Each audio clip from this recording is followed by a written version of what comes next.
pidiendo autorización para que quede bien la grabación.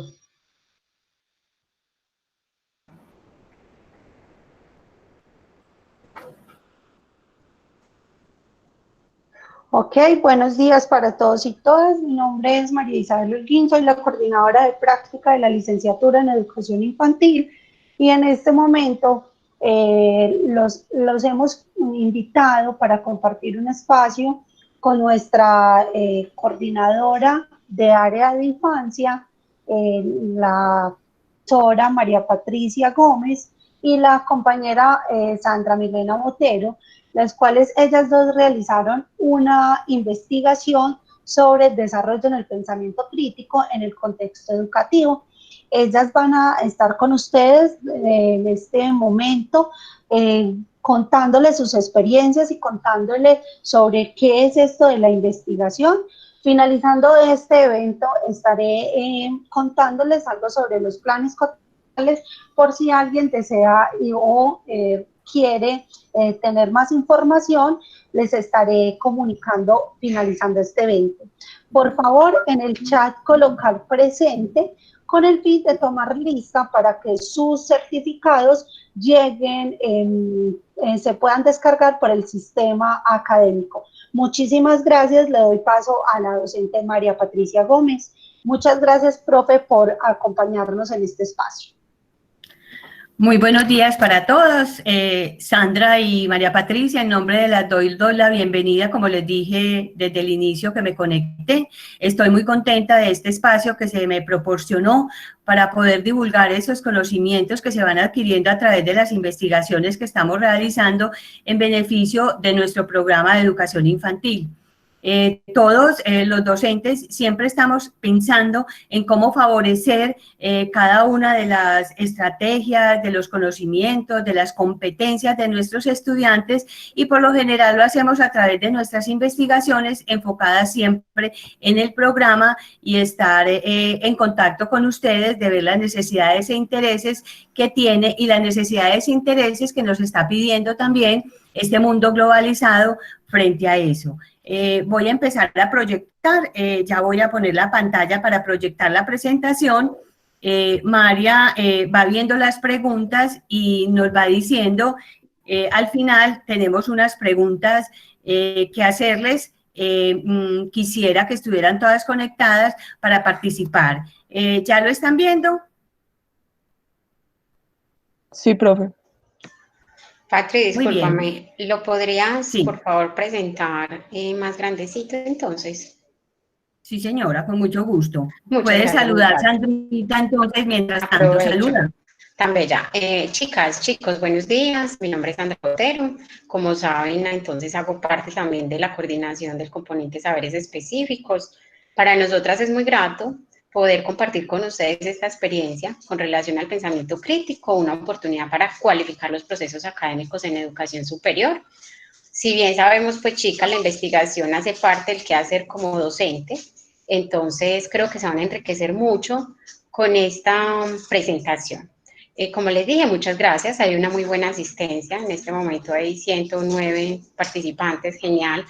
Muchas gracias por la participación y esperamos, chicas, que participen de manera muy activa porque la idea también es escucharlas a ustedes, chicas y chicos. Bueno, Patri, muchas gracias, entonces te doy la palabra. Muy bien, como lo explicaba Sandra, nuestra investigación se trató del pensamiento crítico, que es una oportunidad para cualificar los procesos académicos en educación superior.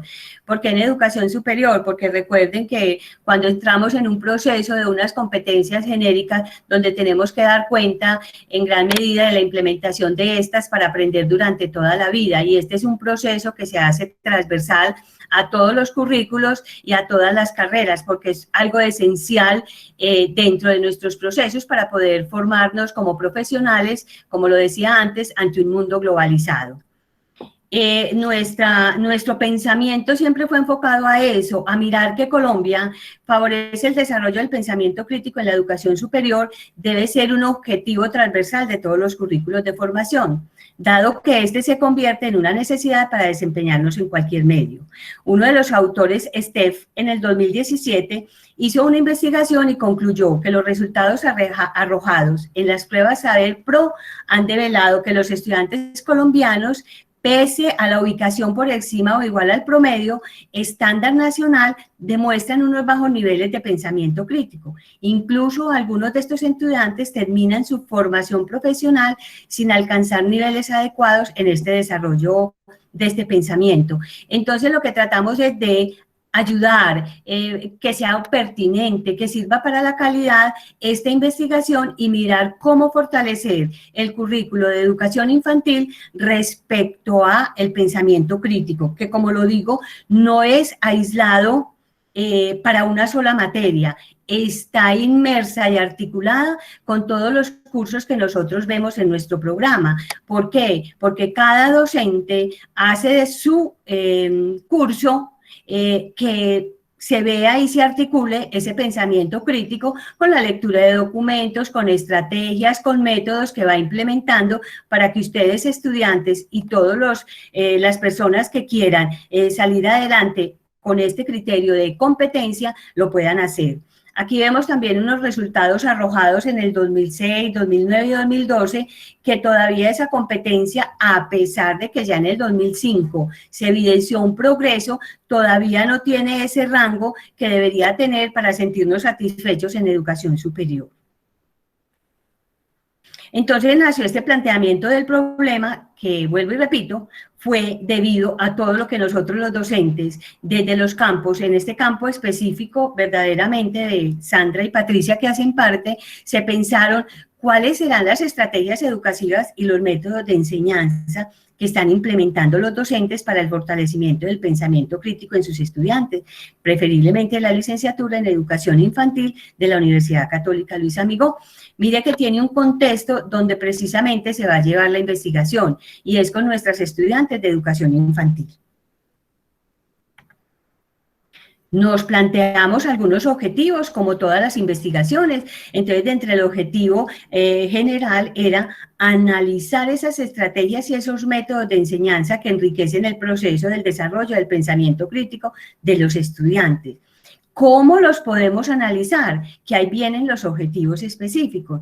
Vamos a identificar esas estrategias que implementan los docentes. Vamos a establecer esa relación que existe entre esas estrategias y esos métodos. Y vamos a develar esa información encontrada con relación a esas estrategias educativas y métodos de enseñanza. Mire que cada uno de los objetivos, el objetivo general, atañe a los objetivos específicos. Cuando las vamos a identificar es porque les hacemos una encuesta a nuestros profesores para identificar cuáles son esas estrategias. Y nosotros, al mirar esas estrategias, establecemos esa relación de estrategias y métodos que sí estén fortaleciendo verdaderamente, y en este momento, por ejemplo, estamos develando ante ustedes esa información que encontramos en esta investigación respecto a los docentes. Vamos a tener un segundo paso de esta investigación que ya es relacionada con los estudiantes. Vamos a preguntarle también a los estudiantes cuáles son esos métodos y esas estrategias que están implementando dentro de su vida diaria con ayuda del docente o también de forma individual. Como ustedes bien saben, tuvimos unas categorías donde las tuvimos en cuenta, que es desarrollo del pensamiento, docentes, estrategias educativas y métodos de enseñanza. Porque esas estrategias, esas categorías juegan un papel muy importante en nuestra investigación. ¿Por qué? Porque ayudan de una u otra manera a complementar o a lograr esos objetivos y aportan a la claridad y al análisis de esta información. Porque no es una cosa que se va desde el opinadero, sino que tiene una reflexión teórica y conceptual muy profunda para poder llegar a unos hallazgos y a una conclusión. Ese pensamiento, ese desarrollo del pensamiento, aquí trajimos a Franco, pero hay muchos. Lippmann, por ejemplo, en 1991 empezó a plantearse el porqué de las cosas y de los hechos, que muchas veces dentro de nuestros contextos educativos no nos preguntamos, o voy a hacerlo muy textual y muy contextualizado, cuando nos mandan un proyecto docente, ¿quién lo lee con esa rigurosidad crítica de que tengo un pensamiento crítico y miro cómo lo movilizo, qué tengo que establecer, qué le pregunto a mi profesora, qué le planteo, qué cosas hago para que ese proyecto docente que fue mandado a mi correo, sí lo lea de forma exhaustiva y esté mirando y esté analizando y esté mandando evaluación y diciendo me parece, no me parece, esto puede ser profe. Entonces ahí es donde nosotros empezamos a cuestionarnos y tenemos aquí un referente donde dice Franco, infiere que el pensamiento crítico es una modalidad de razonar que moviliza el acto de entender y establecer una organización sistémica de las ideas. Cuando yo, estudiante o docente, estoy organizando mis ideas frente a lo que me está mostrando el docente en la clase, frente a esa estrategia que me mandó un documento donde tengo que señalar, donde tengo que poner las ideas esenciales. Entonces, eso es lo que queremos con esta investigación. Cuestionémonos un poco de cómo estamos haciendo nuestro trabajo en el día a día. También referenciamos aquí, en cuanto a estrategias educativas y métodos, a Mateo, citado por Oces en el 2008 y otros, que dice que es un proceso de aprendizaje en lo que respecta al desarrollo del pensamiento crítico. Está relacionado con las estrategias y métodos de enseñanza que implementan los docentes, que lleva al estudiante gradualmente a mayores competencias y a su vez le permiten asumir el control del proceso de la actividad cognitiva y metacognitiva. Ustedes saben que las estrategias por sí solas no tienen un fin, las debemos es conectar con esa capacidad de ese proceso que cada una hace cognitivo, cómo lo leo, cómo lo caracterizo, cómo lo analizo, cómo lo implemento y después metacognitivamente es como lo llevo a los contextos y a esas realidades en el día a día. También tenemos otra categoría, como les decía, los docentes de educación superior.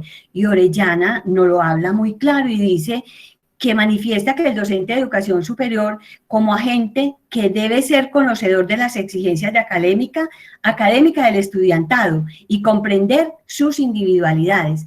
Recuerde que al inicio les decía, estamos pensando en las necesidades e intereses de ustedes porque más adelante estamos formando profesionales que se van a mover en un mundo globalizado y cuál es la pertinencia y la calidad que le estamos dando como docentes a esta movilización, a esta parte que tiene tanta importancia. También les quería referenciar a algunos autores que hablan de ese desarrollo del pensamiento crítico, como es Paul y Elder en el 2005, que dice que es ese proceso de analizar y evaluar el pensamiento para mejorarlo. No es solamente académicamente, en mi vida día a día, cómo mejoro esas cosas y esas relaciones, esas conversaciones, cómo asimilo. Recuerden muchas veces, y en este momento sobre todo, y me atrevo a decirlo ahora con el COVID-19, cuántas veces decimos algo que la gente no entiende, porque es la forma de establecer esos hechos y de analizarlos, y muchas veces pensamos que nos entendieron bien, y en realidad no. Y ahí es donde se vienen muchos problemas de una comunicación asertiva. ¿Y cuándo logramos una comunicación asertiva? Cuando logramos permitir que ese pensamiento trascienda y sea un discurso más reflexivo y más analítico frente a las situaciones de la vida. Hay un autor que nos llamó mucho la atención y es López en el 2012 que dice que la lectura es un proceso importantísimo dentro del pensamiento crítico, porque si no leemos, ¿de qué manera entonces podemos tener esos análisis, esos discursos reflexivos, si no tenemos esa observación, esa claridad frente a los hechos? Porque yo no puedo andar, como les dijera, opinando sin tener una conceptualización y un análisis crítico frente a alguna lectura, algún concepto, algún ejemplo, y pasa como nos sucede en las redes de Facebook, de Instagram, que pasamos muchas cosas sin saber si verdaderamente estos referentes o estas cosas si son las más adecuadas.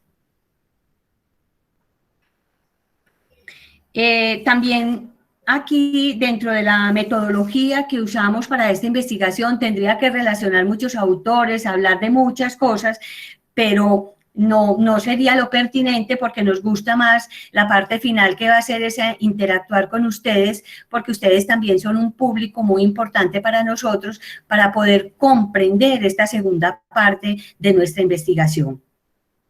Entonces, aquí hablamos de una investigación cualitativa, porque así como lo referencia Samperis, se trata de buscar información importante referente a el pensamiento crítico y de examinar esos hechos y de cómo se llevan a la parte ya contextual de lo que es la Universidad Luis Amigó.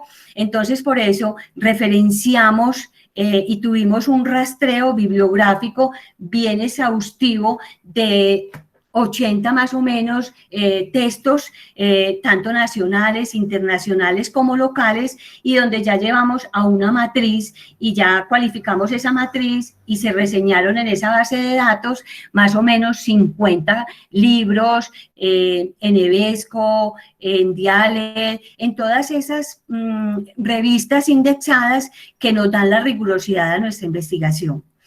También tuvimos en cuenta una muestra de los 14 docentes del componente de saberes específicos, como lo dije, nació específicamente en este componente que llevamos a cabo Sandra y Patricia, y conversamos con esos docentes con una entrevista como instrumento semiestructurada, es decir, abierta, donde conversábamos con ellos qué estrategias, qué métodos están implementando en sus cursos y qué piensan que están aportando a ese pensamiento crítico. Y el contexto en la Universidad Católica Luis Amigó. Como decía, la matriz fue muy rigurosa porque de esa matriz se inventariaron y de cada texto se extrajeron los párrafos y las frases más oportunas y más específicas y con observaciones muy directas respecto a qué nos interesaba de cada una de las investigaciones. Nos damos cuenta que es un tema que, aunque ha sido investigado desde tiempo, desde 1991 con Lehmann, como le decía, y todavía tenemos textos al 2019 que también fueron referenciados, es una constante que toda la educación superior, y no es solamente la educación superior, sino en primera infancia también, se están pensando en cómo desarrollar ese pensamiento crítico en los chicos y en los muchachos. ¿Por qué? Porque estamos siempre pensando en el beneficio para la formación de ustedes como profesionales en educación. Aquí entonces dejo a Sandrita en su explicación de cómo fue esa matriz categorial y muchas gracias por escucharme. Bueno, mi Patri, muchas gracias. Bueno, chicas y chicos, hay que retomar entonces un poco el término de didáctica, ¿cierto? ¿Qué es la didáctica? Debemos comprender o debemos más bien aclarar que la didáctica es ese componente de la pedagogía que estudia las técnicas y los métodos de enseñanza. Estos a su vez entonces, ¿en qué se centran? Se centran en que los aprendizajes sean significativos, que haya un resultado entre el vínculo afectivo, es decir, esa empatía que genera el docente con relación a los estudiantes también. También es importante hablar desde la didáctica, desde los asuntos cognitivos. Aquí es importante entonces la metodología que implementa quién, el maestro en el aula. Es fundamental la interacción social, es decir, esa habilidad blanda, esas habilidades sociales que permiten desarrollar cuáles competencias, las competencias ciudadanas. Recuerden que esas competencias ciudadanas hacen parte de una de las competencias genéricas que evalúa Saber-Prof, ¿cierto? El Ministerio de Educación Nacional. Como le decía Patria ahorita, es importante una comunicación asertiva, coherente, no solamente una comunicación donde el maestro, ¿cierto?, imparta su conocimiento, sino también donde el estudiante sea responsable de su proceso como estudiante y que haga unos aportes o de unos aportes significativos. Y estos aportes significativos obviamente se van a ver reflejados en el desarrollo del pensamiento crítico que él tenga, que él haya potenciado desde su niñez. Porque aquí es importante, chicas y chicos, tener presente que el pensamiento crítico se fundamenta en esa primera infancia. De hecho, el programa de Buen Comienzo trabaja en una de sus competencias el desarrollo del pensamiento crítico.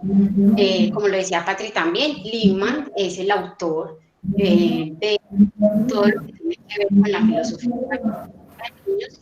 Él hace énfasis en la importancia desde la primera infancia de desarrollar este pensamiento en nuestras niñas. Entonces, si bien es cierto, en este análisis de la matriz categorial, con relación a nuestros profes, cuando los entrevistamos, ellos ¿a qué aluden con este concepto? Entonces, los entrevistados, uno de ellos dice que el concepto de pensamiento crítico hace referencia al proceso cognitivo de carácter racional, reflexivo, lógico, analítico y orientado al cuestionamiento sistemático. Recuerden que estos procesos siempre son valorados y por eso se habla de un cuestionamiento sistemático y que a su vez, chicas y chicos, hacen parte de un currículo oculto que transversaliza las áreas del conocimiento. Entonces, aquí viene la importancia de comprender qué es eso del currículo oculto. No sé si de pronto alguna quiere abrir el micrófono y con sus palabras nos dice nos manifiesta qué es para ella el currículo oculto y cómo se ha dado de pronto esto, cómo se evidencia en las clases. ¿Qué se entiende por currículo oculto? Cuando hablo de un currículo flexible, por ejemplo. ¿Alguna quiere participar?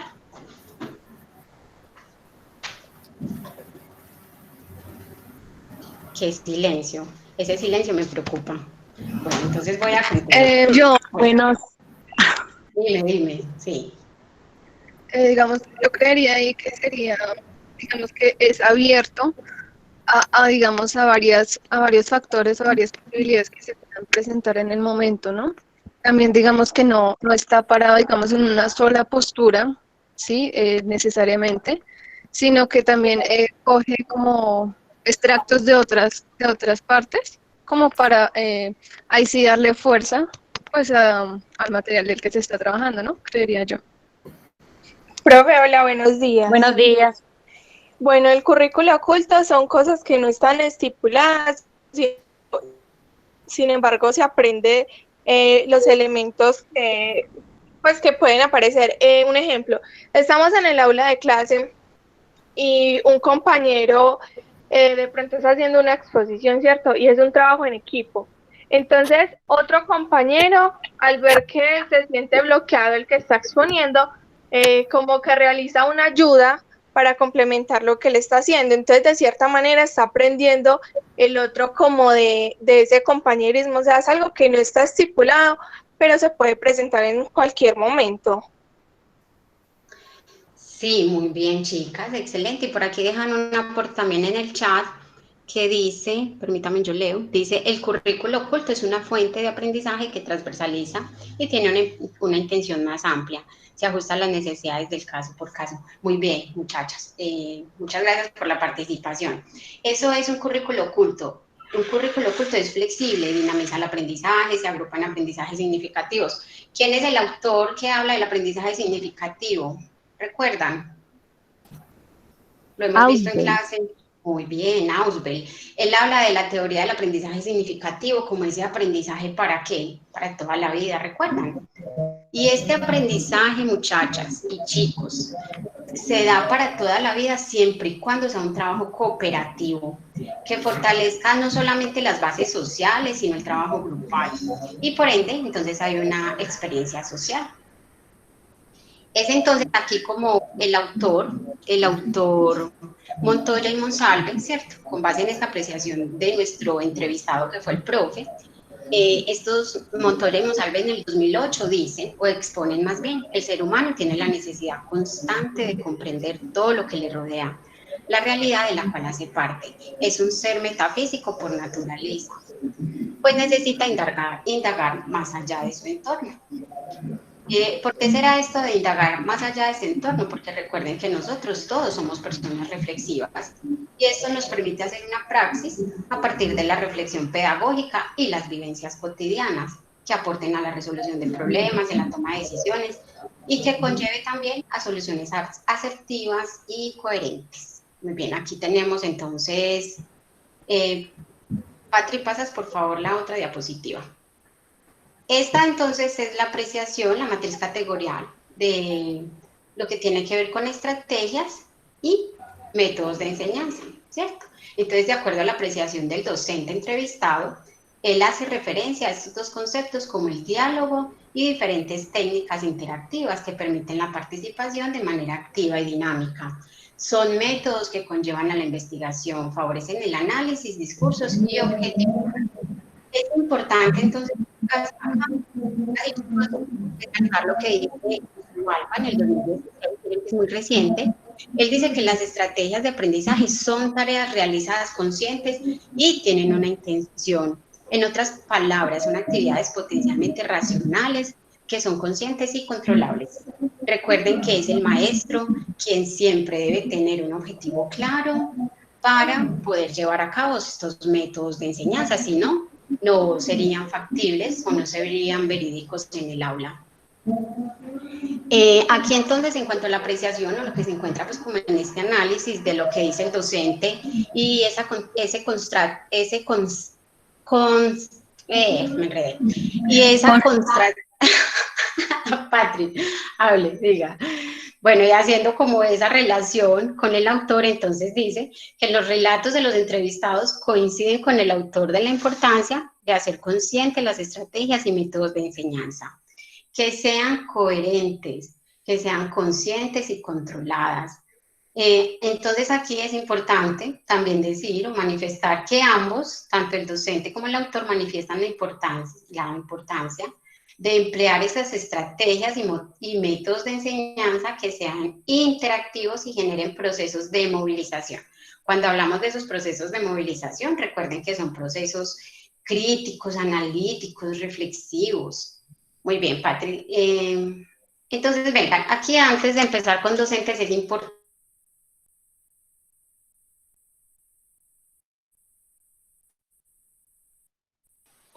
Profesor, Hola. ¿puedes repetir que se te fue la señal un minutico? María, sí, ya, ahí me escuchan. Desde docente, sí, ibas a empezar a decir Listo. que desde docente. Listo, María, gracias. Antes de empezar entonces la matriz categorial de docentes, es importante aclarar que las estrategias de enseñanza se pueden también encontrar con varias connotaciones como estrategias de aprendizaje, estrategias de enseñanza-aprendizaje, estrategias o técnicas didácticas, estrategias docentes, entre otras, pero estas se utilizan indistintamente. Listo. Ahora quiero preguntar, y no sé quién quiera participar, ¿cuál es la diferencia entonces, o más bien a qué hace referencia el término estrategia? ¿Quién quiere participar? ¿A qué hace referencia el término estrategia? ¿Qué es una estrategia para ustedes? Niñas. Nadie. Bueno, entonces les ayudo.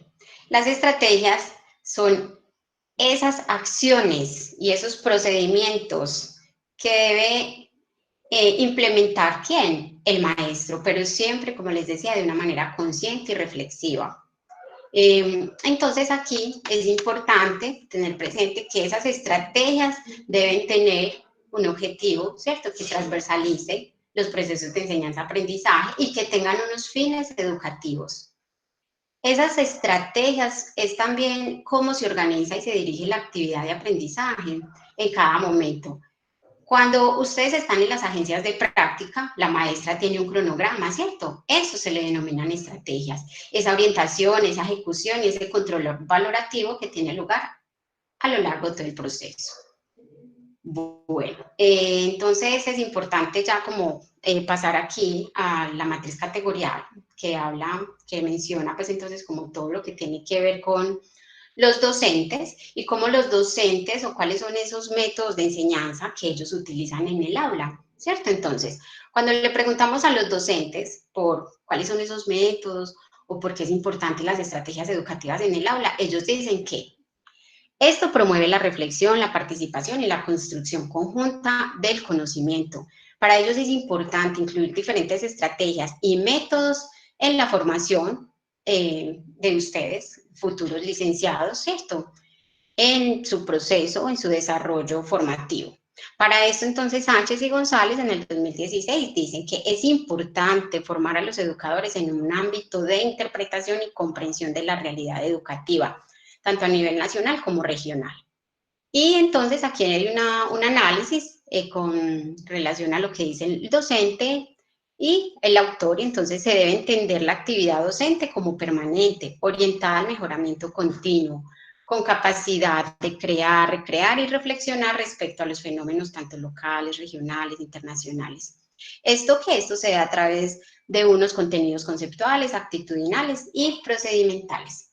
Es importante, Patri, pasa por favor un momentico la siguiente diapositiva. Muchas gracias. Es importante entonces, antes de hablar de estos hallazgos, hacer como esa relación entre estrategias y métodos de enseñanza. Se entiende entonces que los métodos de enseñanza están orientados más bien a propiciar el cuestionamiento, la actitud de búsqueda, el procesamiento de la información. ¿Cuáles pueden ser esos métodos de enseñanza que muchos de nuestros profes utilizan en el aula? Uno de ellos es el aprendizaje basado en problemas. Sabemos que es un método de trabajo activo, que está centrado en el aprendizaje, en la investigación, en la reflexión. ¿Para qué? Para llegar a la solución de un problema.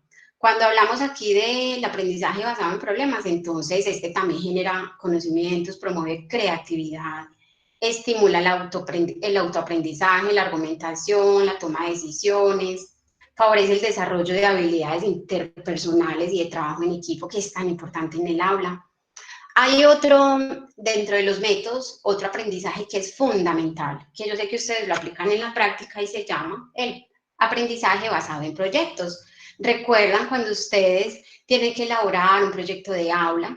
Ahí están, digamos, discutiendo ideas, tomando decisiones, están evaluando, ¿cierto?, la puesta en práctica, y de esta manera están trabajando un método que es el aprendizaje basado en proyectos. Hay otro método muy importante que yo sé que ustedes se lo encuentran en los parciales, y es el método de casos de estudio, o cuando en el aula hay una descripción de una situación concreta con finalidades pedagógicas. Aquí también se involucra este método de caso. Es importante entonces tener en cuenta esos métodos que son los que, digamos, se resaltaron en esta investigación. En cuanto a los hallazgos, entonces, ¿qué se encontró? Bueno, podríamos decir entonces que el pensamiento crítico está relacionado con esas estrategias educativas y con esos métodos de enseñanza que implementan los docentes. Estos promueven habilidades metacognitivas, pero obviamente requiere de la figura del maestro como guía, que lleve al estudiante gradualmente a mayores competencias. Recuerden las competencias genéricas, lectura crítica, ¿cierto? Y entonces ENAO en el 2008 nos dice o expone que esa lectura crítica es un objetivo que, si bien puede proponerse en las universidades en aras de fortalecer la cultura escrita de los estudiantes. Por ello, muchachas, cada que un docente y ustedes mismas promuevan o hagan lectura de un texto, ese texto debe ser analizado en su contenido. Es decir, no realizar la actividad por realizarla y dejarla así, no. Es también participar, hacer un análisis crítico y reflexivo. Recuerden que nuestros niños y nuestras niñas copian, obviamente, lo que hace el maestro, y si ustedes no son ejemplos, ustedes no leen, ¿cómo van a pedir a sus niños o a sus estudiantes que lo hagan? Bueno, finalmente, otro de los hallazgos es el pensamiento crítico permite analizar cualquier contexto, incluso el propio. Además, ofrece la posibilidad de analizarse a sí mismo, lo cual permite que el sujeto se modifique, se transforme y se reestructure a sí mismo. Es decir, hay una codificación y una recodificación de esa praxis Patri, pasas, por favor. Bueno, aquí de manera breve, ¿cuáles fueron esos aportes de los entrevistados con relación al pensamiento crítico? Bueno, ellos argumentan que es un proceso cognitivo, de orden reflexivo, analítico, deductivo, también que potencializan en el estudiante la capacidad para pensar, evaluar, analizar y criticar de manera constructiva. También el desarrollo del pensamiento crítico permite a los estudiantes ser proactivos de su propio conocimiento, con una actitud crítica, reflexiva y participativa.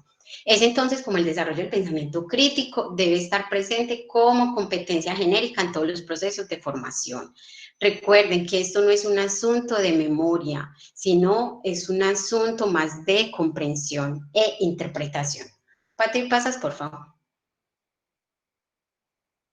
Bueno, aportes de los profes entonces con relación a las estrategias educativas y métodos de enseñanza. Entonces, para nuestros profes, una de esas estrategias que va articulada a los métodos de enseñanza son los procesos de lectura. Estos contribuyen en el proceso de aprendizaje desde la interlocución con el otro y el análisis de la información con la realidad del mundo.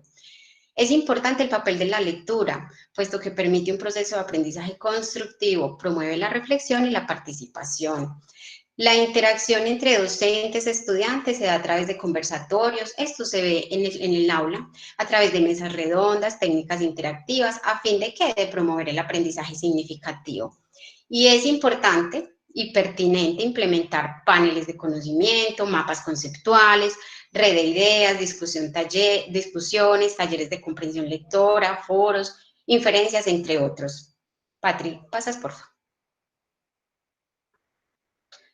Hay para algunos de nuestros profes y digamos para la mayoría es importante la incorporación de las TIC y la web 4.0.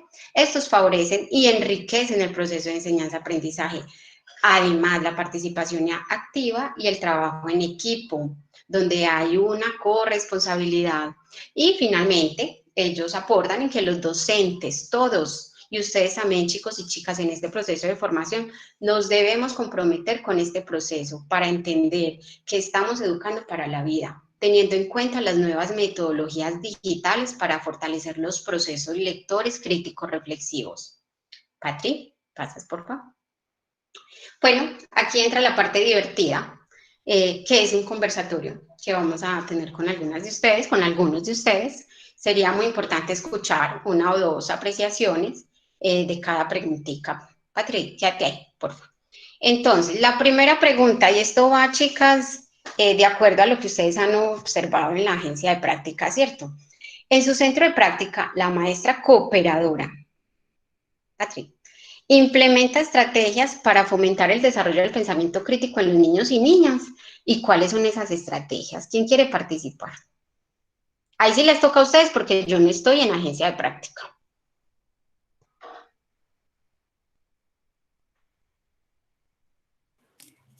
Hola, buenos días. Hola Karen, buenos días. Bueno, en mi centro de práctica sí, mi maestra cooperadora sí implementa. Yo estoy en la Universidad Católica Luis Amigo en el proyecto, en el programa Los Niños Llegan a la U. Y precisamente, digamos que estamos basados en la teoría de Lippmann, que mencionabas ahora en la filosofía para niños. Entonces, las estrategias que allí se promueven es como que todos los temas, todas las intervenciones que hacemos con los niños están basados como en esa pregunta, en ese deseo de conocer, en ese conversar con los niños sobre algún tema, sobre los conocimientos previos que ellos tienen, sobre los conocimientos que posteriormente vamos a generar entre todos. Entonces, sí, en mi agencia de prácticas sí se promueven esas estrategias por parte de la maestra cooperadora. Karen, muchas gracias. Es importante eso, lo que tú dices, retomar a Lippmann, ¿cierto? Como ese aprendizaje del desarrollo del pensamiento crítico, como cómo este permite que el niño también sea autónomo. Y yo creo que ustedes lo viven allá, con los niños llegan a la U, ¿cierto? Que tenemos ese proyecto súper lindo.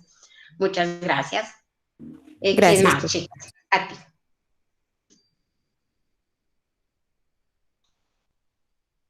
Nadie más.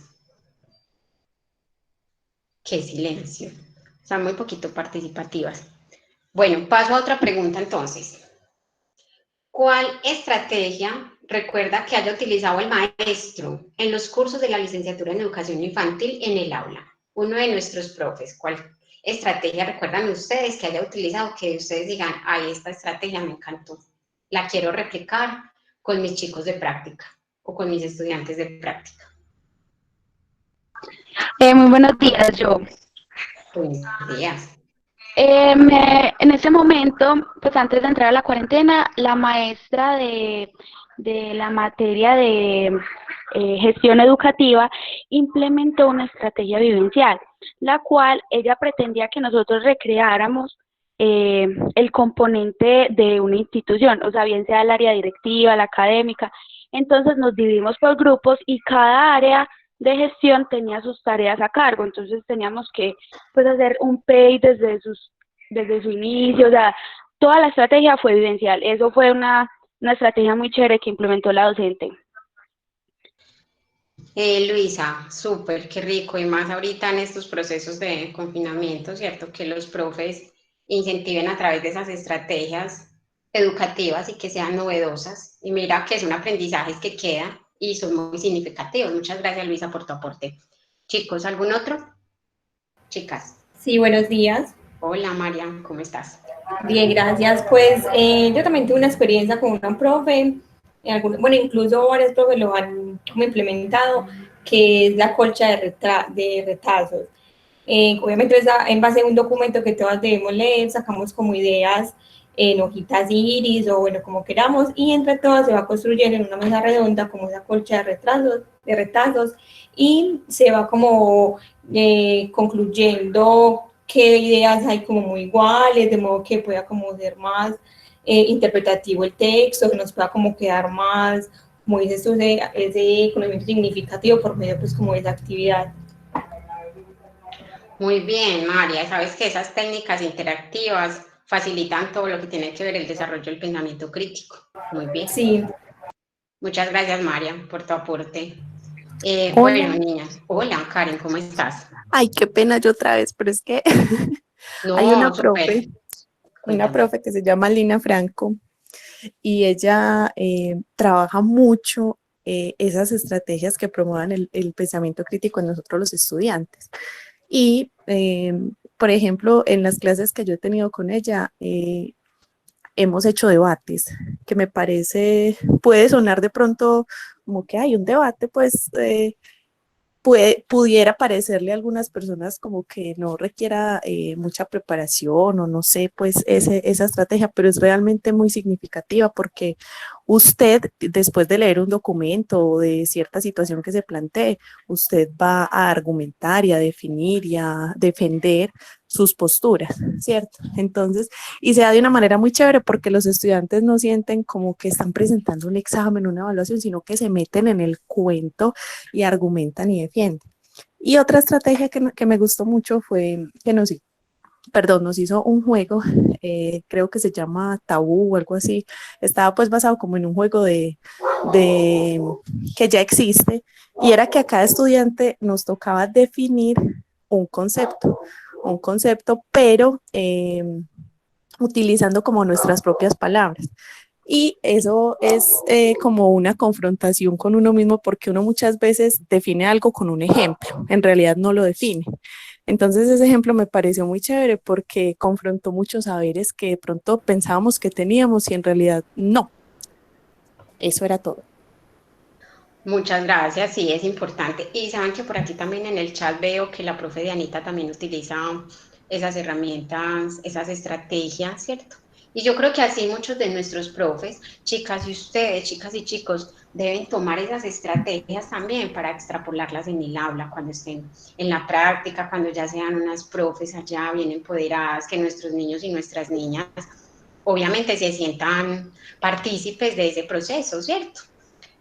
Por aquí hay otra preguntita y es, ¿consideran ustedes que el pensamiento crítico se da en la primera infancia?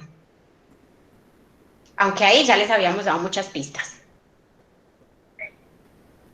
Profe, hola, yo iba a participar Hola. como en la pregunta anterior. Pues no sé si Claro, Laurita. estrategias, pero creo que me marcaron pues en el proceso académico.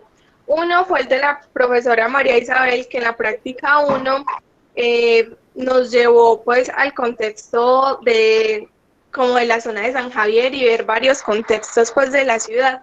Y una cosa es leerlo y usted entenderlo, y otra cosa es ver, identificar y mirar que las profes no siempre vamos a tener esos niños que de pronto tengan todo en el aula. Hay profes que trabajan con las uñas, entonces eso es hasta una reflexión crítica para uno, que uno no se debe de idealizar una maestra que va a tener todos los componentes y todas las herramientas. Entonces eso creo que me marcó y fue estratégico, porque no siempre vamos a vivir lo que idealizamos, sino que también vamos a tener la oportunidad de trabajar en alguna zona de pronto vulnerable. Entonces debemos de ser conscientes desde ya, pues tener un amplio panorama de lo que podemos trabajar. Y otra es la profesora Diana López, que Sí. nosotras somos adultas, ¿cierto? Pero ella en las clases trata de hacernos como sacar ese niño interior que tenemos, y me parece muy importante, porque si vamos a trabajar con niños es esencial que nosotros tengamos una parte de eso. ¿Por qué? Porque como somos adultos estamos en lo obvio. Entonces todo nos parece obvio, ya nos empieza a dar pena, que tirarnos al piso, no, qué pereza, que ensuciarnos, no, qué pereza. Y si uno no es un maestro así que sea todero, entonces ¿cómo cómo va a motivar a los estudiantes a un aprendizaje? Pues creo que son experiencias que me han marcado pues como en el proceso, y me parecen importantes, que saquen lo mejor de uno y el niño que tiene uno interiormente. Y eso también es una estrategia crítica, porque no nos quedamos en la zona de confort y ellas sacan como lo mejor de uno. Entonces me parece importante. Y la última es la profesora Julie Marcela, que en la práctica 2 pues nos ha mostrado videos que realmente lo hacen como hacernos críticos frente a la educación. Y pues es un tema que es muy apasionante, y los videos como que lo reconfortan a uno, lo hacen analizar, lo hacen, mejor dicho, uno como pensar qué maestro quiere ser maestro o ser docente. Ay, Laurita, sí, y es que es una de las carreras tan lindas, ¿cierto? Más desde la vocación, obviamente, Sí, pero lo que tú dices, lo que dicen también nuestros profes, es sacar ese niño que tenemos ahí interno. Si usted no saca ese niño, entonces ¿cómo va a querer motivar en el aula? Un niño desmotivado no aprende, o ustedes mismas desmotivadas no aprenden y no quieren asistir a una clase. sí, incluso la profe María Patricia, que también me dio un curso a mí, también era así, o sea, sacando como ese niño que teníamos dentro, que títeres, que exponga el tema a través de títeres, que voces. Entonces uno se empieza a confrontar con uno como, ¿voy a dejar que la pena me gane o que la pasión me gane? Sí, además, pena de qué, niñas, por Dios. Si es que lo más maravilloso es estar con estos niños y estas niñas que no lo dan todo. Cuando uno llega al aula aburrido, triste, a veces un poco depresivo, ahí están esos abrazos y están esos niños tiernos y delicados que van a querer abrazar a su profe, ¿cierto? Ahorita por el confinamiento no lo pueden hacer, pero desde la distancia lo harán. Y ustedes en práctica, pues las que están interviniendo ahorita, de manera virtual, yo creo que evidencian esa falta que los niños expresan, que la profe me hace falta, que la practicante, ellos para ustedes no son practicantes, son profes. Entonces, muy bien, Laurita, muchas gracias por tu aporte. Niñas, entonces, aquí voy a hacer la última pregunta para que vamos terminando.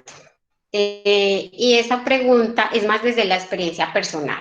Entonces, desde su experiencia personal, recuerda a algún maestro, pero desde la infancia, que lo haya motivado, que la haya motivado por el proceso de lectoescritura, a través de cuentos, no sé, títeres, esa maestra que haya sido significativa en su proceso en la primera infancia. Yo voy a hablar de esa maestra.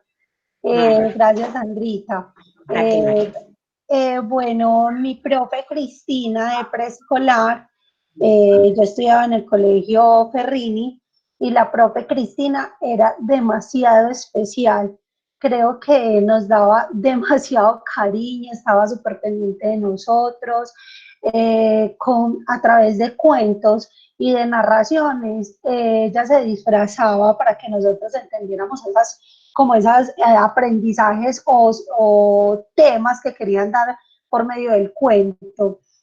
Curiosamente, cuando entro a la universidad, la profe Cristina fue mi profe de lectoescritura en la universidad y para mí era un asombro gigante que la profe que para mí me marcó cuando pequeña estaba también en la universidad y todavía pues tengo contacto con la profe Cristina. Entonces considero que esas personas nunca se olvidan. O sea, como te digo, mi profe Cristina toda la vida va a ser mi profe de preescolar y va a ser lo más hermoso que yo tuve y que tengo en este momento. Entonces, ese era mi aporte. María, qué lindo ese aporte. ¿Sí ven cómo un profe puede marcar de manera positiva la vida de los niños?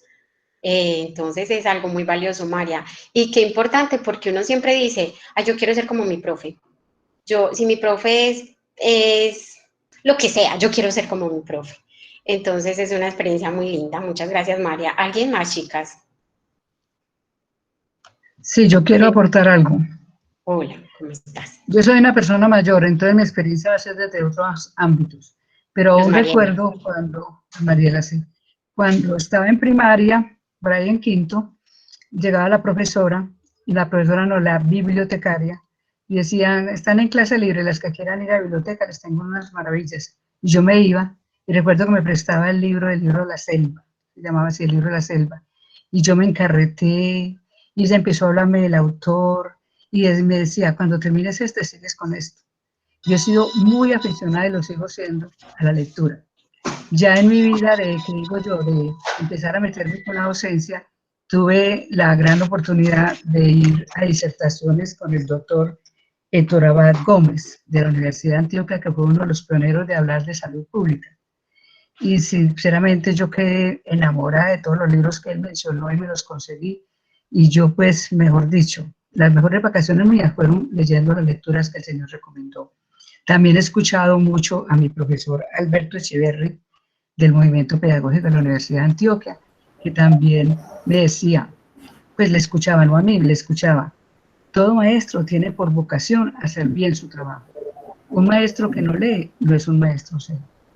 Entonces, todas estas cosas, y al llegar a aquí donde estoy, en la Lucha Amigo, me han retado a pensar, a ir más allá de las expectativas que tienen las personas mayores.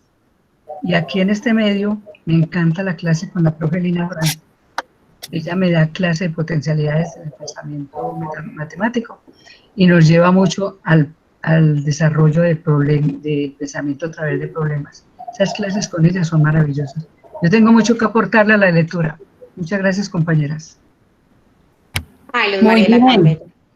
Perdón.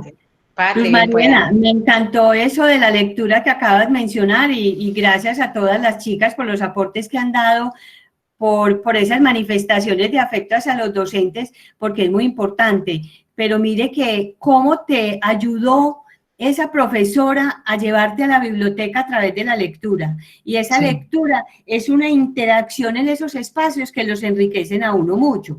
Y esos espacios de lectura son lo que enriquecen, y nos hemos dado cuenta en esta investigación, que no son descontextualizados, que siempre se deben contextualizar para que sean efectivos.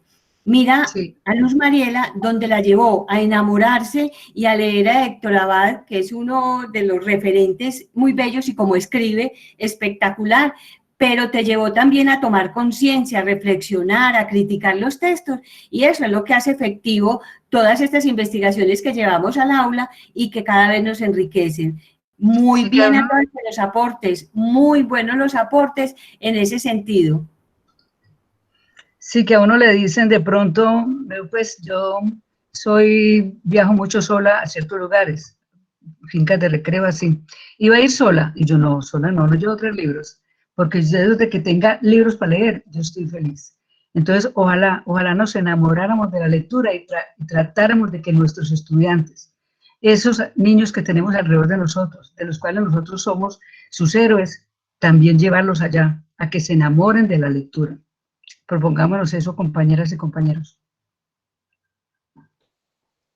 Muy bien, Luz Mariela, muchas gracias. Qué aporte tan verdaderamente bello. Y sí, es que lo que usted dice, Luz Mariela, es muy importante. Si usted no lee, ¿cómo va a exigir, cierto? ¿Cómo va a querer que el niño lo haga si usted no es un ejemplo a seguir? Muchas gracias. Por aquí nos decía Nayibe que si por favor nos compartes esos libros. Por aquí está en el chat. Bueno, por aquí hay muchos profes, se les hace como un reconocimiento a nuestros profes. Y a ustedes, claro que sí, niñas, gracias Luz Mariela. Entonces, ¿nos los compartes ahí en el chat o con la profe María Isabel, la coordinadora? Sí, correcto. Yo los voy a hacer la lista de ellos, que son muchos. Toda mi vida ha girado en el pensamiento de estas personas que han aportado. Yo les voy a buscar, claro que se los hago saber. Luz Mariela, muchas gracias porque es muy válida la experiencia. Entonces aquí, bueno, chicas, ya para finalizar entonces, a todas muchas gracias. ¿Qué se concluye entonces? Hola, Patri. Vuelvo a mostrar para que concluyas y leas las conclusiones o las leo yo. Ya voy a volver a mostrar. Patri, léelas tú. Ya voy. ¿Las tienes ahí? Voy a mirar.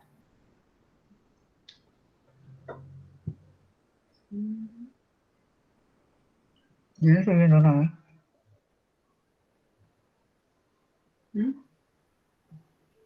Ya no lo están escuchando. ¿O sí?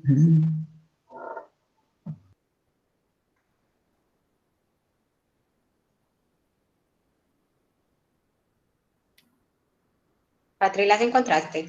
Sí, ¿ya las están mirando o todavía no se dejan ver? Ahí está cargando. Ah, no.